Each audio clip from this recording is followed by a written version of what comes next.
Nah, untuk yang pertama itu materi mengenai belajar efektif dan pengenalan kurikulum 2013. Jangan lupa diperhatikan ya, kalau enggak nanti pematerinya marah. Bismillahirrahmanirrahim. Assalamualaikum warahmatullahi wabarakatuh. Selamat pagi. Selamat berjumpa anak-anakku dengan materi MPLS pertama pada hari ini, yaitu tentang belajar efektif dalam pembelajaran kurikulum 13. Tapi sebelumnya Ibu akan mengucapkan selamat datang kepada kalian yang sudah masuk menjadi siswa SMP 4 Cipatat. Selamat bergabung dengan kami. Mudah-mudahan kalian di sini bisa mengukir prestasi yang gemilang yang dapat mengharumkan nama kalian, nama keluarga kalian, juga nama sekolah kita ini. Ya, pada materi ini hari ini mengenai pembelajaran efektif, di sini mungkin Ibu akan menjelaskan sedikit tentang bagaimana sih supaya kita belajar dengan bisa menghasilkan sesuatu ya, berhasil guna belajar kita itu. Jadi artinya apa yang disampaikan oleh guru-guru kalian itu bisa bermanfaat untuk kalian, bisa diterima, bisa dipahami, dan nantinya bisa diaplikasikan dalam kehidupan kalian sehari-hari.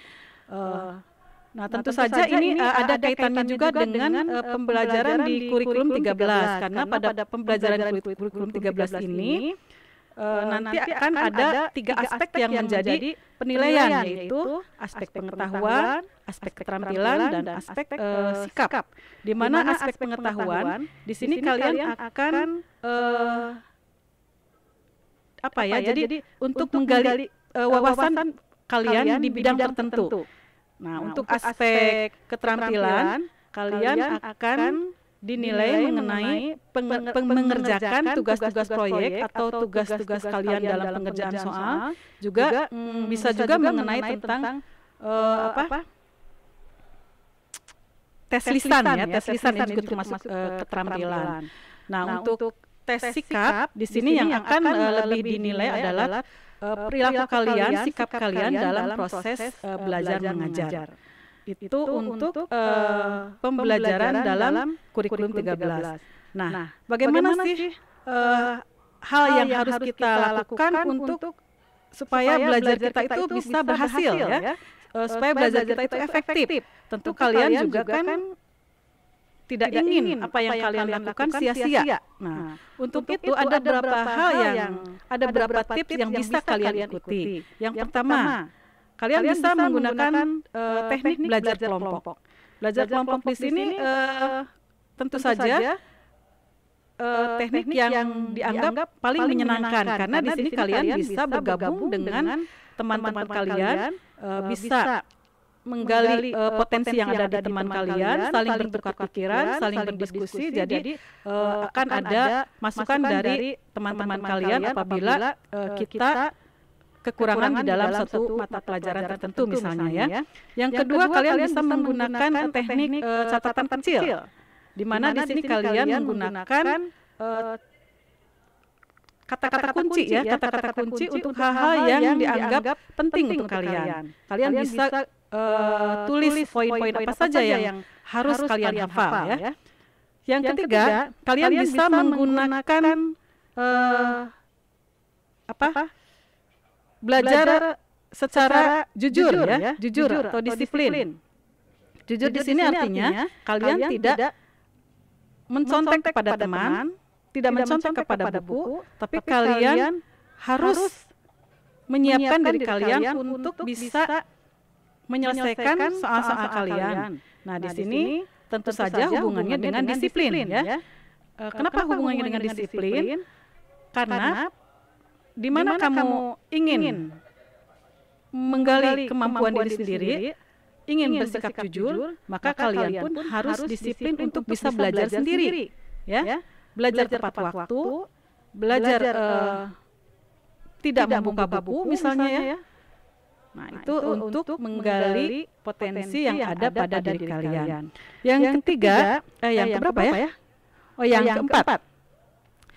Kalian harus aktif bertanya, juga aktif menjawab. di kelas misalnya ada guru yang bertanya, silakan kalian tunjukkan diri kalian, tunjukkan kemampuan kalian. Belajar untuk berbicara di depan umum ya, jangan malu-malu misalnya. Karena apa? Karena dengan sendirinya nanti akan terbentuk kebiasaan kalian, sehingga kalian nanti ketika harus berbicara di depan umum, di tempat yang lebih orang yang lebih banyak lagi, nanti kalian akan sudah mempunyai kepercayaan diri sendiri. Untuk selain itu juga harus bisa mengajukan pertanyaan ya, tidak hanya menjawab, tapi kalian juga harus bisa bertanya ya, harus berani bertanya kepada guru yang mengajar di kelas. Biasanya ada anak yang hanya bisa atau pandai secara tulis saja, tapi ketika disuruh bertanya atau disuruh menjawab, dia tidak mampu. Kenapa? Nah, ini perlu latihan juga ya. Kalau tidak terlatih, nanti kalian tidak memiliki kemampuan atau kepercayaan diri dalam bertanya atau menjawab.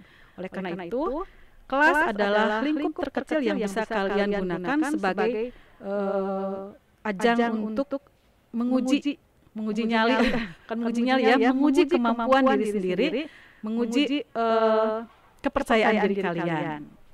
Selanjutnya adalah mendengarkan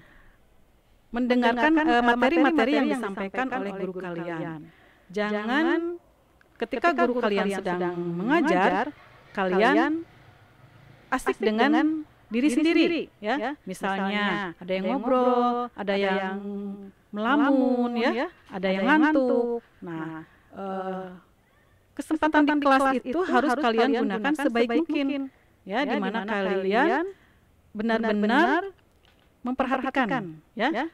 Sambil memperhatikan kalian bisa menggunakan catatan kecil tadi ya, apa yang disampaikan oleh guru kalian yang paling penting bisa dijadikan sebagai catatan kecil dalam catatan kalian. Jadi poin-poinnya bisa dicatat.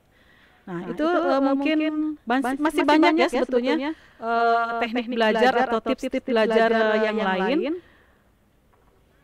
Tapi berhubung mungkin waktunya terbatas, di sini Ibu hanya menyampaikan sebagian saja. Kalian bisa nanti mencari kembali sendiri ya di buku atau dengan membaca, melihat Google, bagaimana sih teknik belajar supaya kalian bisa belajar dengan baik sehingga nanti menghasilkan sesuatu yang untuk diri kalian bisa diaplikasikan dalam kehidupan kalian sehari-hari dan terutama yang paling penting adalah bisa merubah perilaku kalian ya, karena belajar yang berhasil itu oleh salah satu ilmuwan dikatakan bahwa belajar dikatakan berhasil apabila sudah bisa mengubah perilaku seseorang. Nah, itu saja mungkin yang disampaikan oleh Ibu hari ini. Kurang lebihnya mohon maaf.